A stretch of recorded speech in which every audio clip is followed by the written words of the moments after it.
Hello everyone. Today I'm going to tell you a story about NSC's former CEO on which in future you can either see a movie or a web series like 1992. In the recent investigation, it was found that NSC's former CEO Chitra Ramakrishna take all her decisions upon the guidance of Sadhu who resides in the Himalaya. In fact, by doing so, she hired a man named Subramanyam Anand. Before being hired by NSC's, this person's salary was 15 lakhs per year, but in the NSC he was not offered 13 lakhs rates, 50 lakhs or 70 lakhs. That man directly got a salary of 1.68 crore, and immediate next year this salary was increased to 2.1 crore.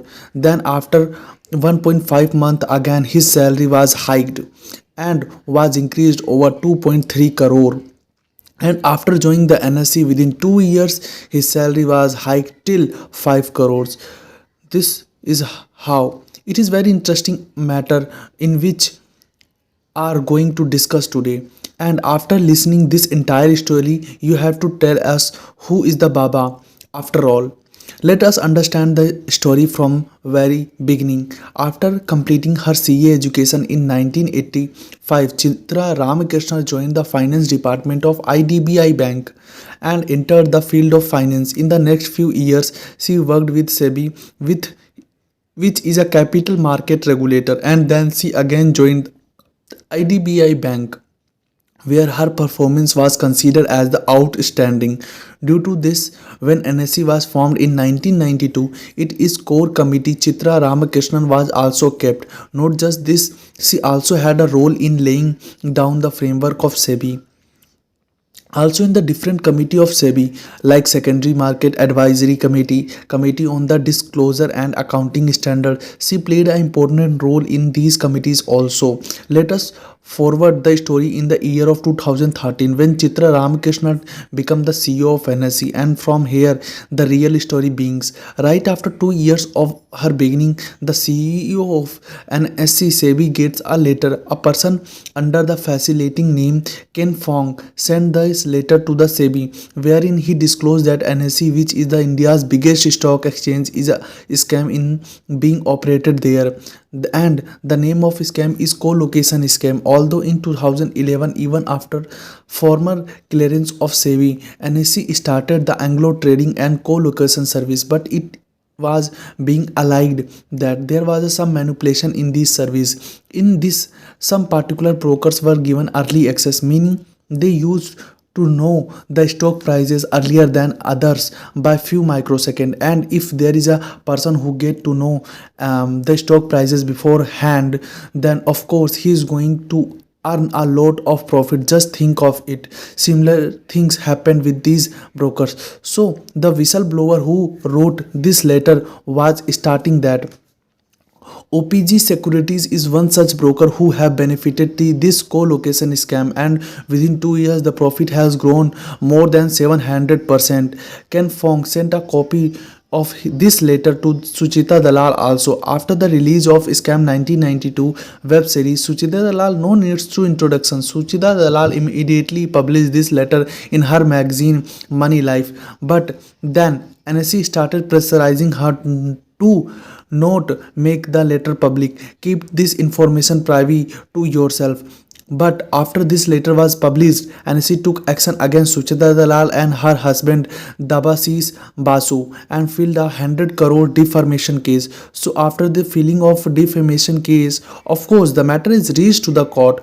But in the court, it was found that it was NSE's fault, and the court rather ordered the NSE to pay 1.50 lakh rupees each Sucheta Dalal and Devasi's Basu. Also, 47 lakh were ordered to be paid some hospitals like Tata Memorial Hospital. From this point of investigation began, and from this point itself Chitra Ramakrishnan story started getting a U-turn. In the investigation, it was found that NSE was using TBT, which stands for tick by tick technology for algo trading and co-allocation service, whereas no stock exchange in the world use such technologies because it gives the early access of few particular people.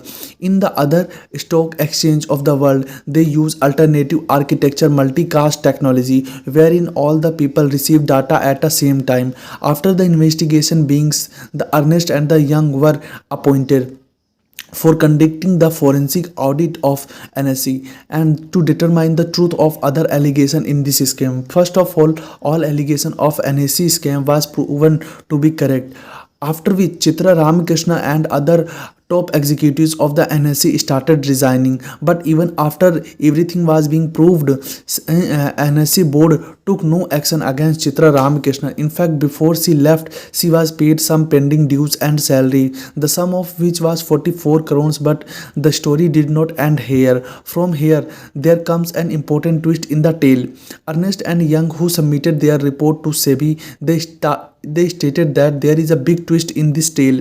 Here, between the NSE CEO Chitra Ramakrishnan and a Baba, there have been a lot of conversation in the conversation companies or the NSE's important detail have been shared, wherein NSE's financial data business plan, in fact some minor decisions like the board meeting agenda to important matter like next 5-year project of NSE was shared through these emails. And this email was Rig Yuga Sharma outlook.com. After investigation a little further, it became to know that he was some Baba residing in the Himalayas. After that, Chitra Ramakrishna was investigating upon.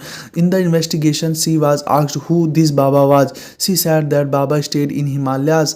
Then Sebi asked who did she meet, when did she meet her. She told that she met him before 20 years. Then it was asked about the location, but she never disclosed the location, that where and when she meet the Baba. Afterward, the Sebi asked that if he is Baba who say in the Himalayas, how does he have an email? Chitra Ramakrishnan gave a very intelligent response to this. Just hear his out. A CA plus someone who has been the CEO of NSC is saying that he is a spiritual guru and he has some special spiritual powers, and with the help of those powers he can access those emails. Funny clip. Isn't it too much? Isn't it this absurd? Ernest and Young also found that through these emails many favorable decisions were made for the Subramaniam Anand. When he was hired, HR department was not taken because Baba directly told Chitra Ramakrishnan that she could hire him directly and given him aspiration. Many special favors were also given to him. Everyone in NSC was supposed to work for 5 days a week, but Subramaniam Anand would work for 3 days.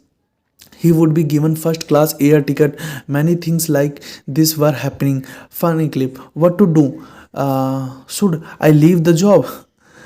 And after this, some employees of NSCs started writing some letters to SEBI. So this way, after the forensic audit of Ernest and Young and after the report from some employees, this matter come to light, that how India's biggest stock exchange is now being run by a person, but by a Baba who is not known to anyone. He might be a criminal, he may be a spy, because the Young's and Young's is saying that actually Chitra Ramakrishna never ever meet such person. So now the question arises that after all, who is the Baba? So before the response from other entities, you respond to by commenting down below. By that time, let me tell you that according to Ernst and Young, this Baba is no other than Subramaniam Anand himself, who has been doing all this for his own benefits. But other people are not agreeing to this as much, because if it was like that, he did not have to ask for the company's detail, be it the 5-year plan and a personal board meeting etc. Information about all this was problem, perhaps not needed by him. because he had already become the offensive officer who entered group. After this whole Indians, the tax department has started raiding the house of Chitra Ramkrishna and other top executives like Subramanyam Anand. They have started raiding their house. Also now SEBI must bring in the CBI and other investigation agency to find out the identity of the Baba and why a country's top financial institution crucial information was being shared by the CEO to someone. Although when this co-location scam happened, Chitra Ramkrishna was fined for just 25 lakhs. And in this entire matter, if we speak to her fine altogether, it does not exceed it to 2 crores. So a person who has been paid 44 crores by the company, for her 2 crore amount is just almost negligible.